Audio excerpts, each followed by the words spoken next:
A lot of work's been done over the weekend. We want to see if we can bring that war to an end.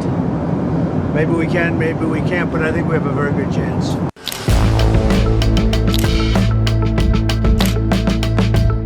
ডাক করে দেওয়া হচ্ছে শত শত পুরুষদের, চলছে ধরপাকড়। দেখে মনে হয় কোনো থ্রিলার সিনেমার দৃশ্য। দুর্ধর্ষ কোনো গ্যাংস্টারদের দলকে ধরতে চলছে দুর্ধর্ষ তৎপরতা। তবে বাস্তবতা আরও ভয়াবহ। রোববার ট্রাম্প প্রশাসনের নির্দেশে যুক্তরাষ্ট্র থেকে নির্বাসিত ভেনেজুয়েলার একটি 238 জনের একটি সদস্যকে পাঠানো হয় এল সালভাদরের একটি জেলে। গড়ে 40,000 কয়েদি ধরার সক্ষমতা সম্পন্ন একটি কারাগারে স্থানান্তর করা হয় এসব বন্দীদের। এই তথ্যের সত্যতা যাচাই করেছেন এল সালভাদরের প্রেসিডেন্ট এবং যুক্তরাষ্ট্রের পররাষ্ট্রমন্ত্রী। স্থানীয় সময় সকাল 10টার সময় এই তথ্য নিশ্চিত করেন এল সালভাদরের প্রেসিডেন্ট নিজেই। এই তথ্য নিশ্চিত করেছেন তিনি তার সোশ্যাল মিডিয়া প্ল্যাটফর্মে এবং আরও জানিয়েছেন আরও 234 জনকে ধরার জন্য ট্রাম্প প্রশাসন নির্দেশ জারি করেছেন।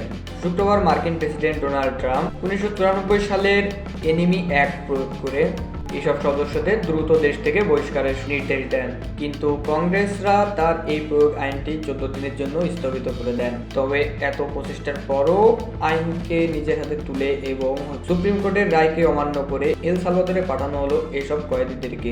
এদিকে এই ঘটনার তীব্র নিন্দা জানিয়েছেন আন্তর্জাতিক অন্যান্য সংগঠন। যুক্তরাষ্ট্রের আইনজীবী মহল ট্রাম্পের এই আচরণকে সমালোচনা করে বিভিন্ন রকম কটূক্তি করছেন। তারা আরও বলেছেন তারা যদি কোনো গ্যাংয়ের সদস্য হন তবুও এই আইনটি তাদের উপর অভিবাসনের ক্ষেত্রে প্রয়োগ করা উচিত নয়। এদিকে এই আইনের ব্যবহারকে একদম নাকচ করে দিয়েছে ভেনেজুয়েলার প্রধানমন্ত্রী। তিনি আরও জানিয়েছেন এটি অভিবাসীদের অধিকার লঙ্ঘন করে। এদিকে ট্রাম্প প্রশাসন এইসব আইন লঙ্ঘন করছে কিনা এইসব দিক থেকে ট্রাম্প প্রশাসনের হোয়াইট হাউসের প্রেস প্রধান আছে, তিনি এসব সাংবাদিকদেরকে নিশ্চিত করেছেন। তারা আরও বলেছেন প্রশাসন আদালতের আইনকে অস্বীকৃতি জানায়নি, তারা আইনের মাধ্যমে এসব অভিবাসীদের কারাগারে পাঠিয়েছেন।